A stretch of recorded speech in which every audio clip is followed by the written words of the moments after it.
Good morning and happy Friday. Welcome to Real News and Weather. I'm digital correspondent Sarah Strackhouse. Starting with a look at your headlines, Democrats are trying to stop President Trump's declaration of a national emergency at the border. The emergency would allow billions of dollars to be used to build a border wall along Mexico and the U.S.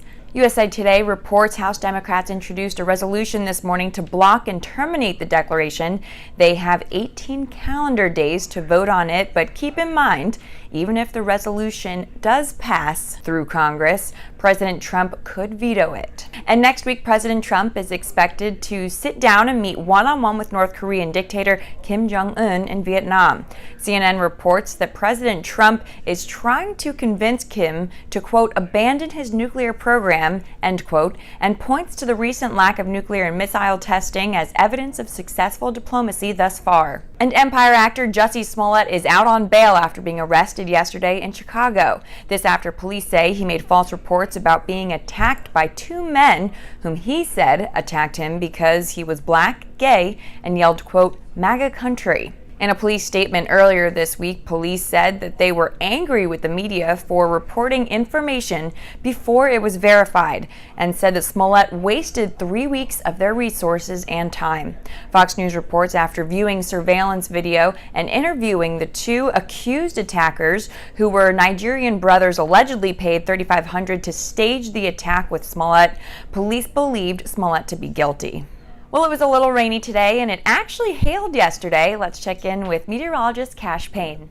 Yeah, Sarah, people actually had to use their windshield wipers this morning once again. It's kind of been soggy over the past few days, and that trend will actually continue as we head into the weekend. Another strong chance for some rain and also maybe a few embedded thunderstorms going into this afternoon. I don't think there's going to be a hail threat or any severe weather, but kind of the misty, foggy conditions that we've been seeing through the mid-morning hours, that'll actually continue as we head into the afternoon. Cloudy, overcast conditions, temperatures staying pretty much in the low 50s going through the rest of your Friday. And then as we head into the weekend, temperatures will actually start to warm up, getting to back 70 degrees over the weekend. And then it looks like things will start to change a little bit going into your Sunday, with more sunshine due for the North Texas area and a lot of the DFW Metroplex. And then it looks like more rain chances are back going into next week. But don't go anywhere. The rundown is coming up next.